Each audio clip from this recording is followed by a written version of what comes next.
Ever wondered how your phone charges just by sitting on a pad without plugging in a single cable? Let's break down the magic of wireless charging in under 2 minutes. Wireless chargers use something called electromagnetic induction. Here's what really happens. Inside your charging pad, there's a coil of wire. Think of it like a tiny metal spiral.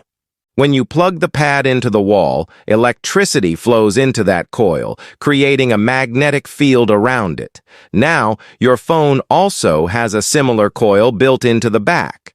When you place your phone onto the charger, that magnetic field hits the phone's coil and induces an electrical current. That current is what charges your battery. It is kind of like a relay race. The pad's coil throws energy across a tiny gap, and your phone's coil catches it and sends it to the battery. The cool part?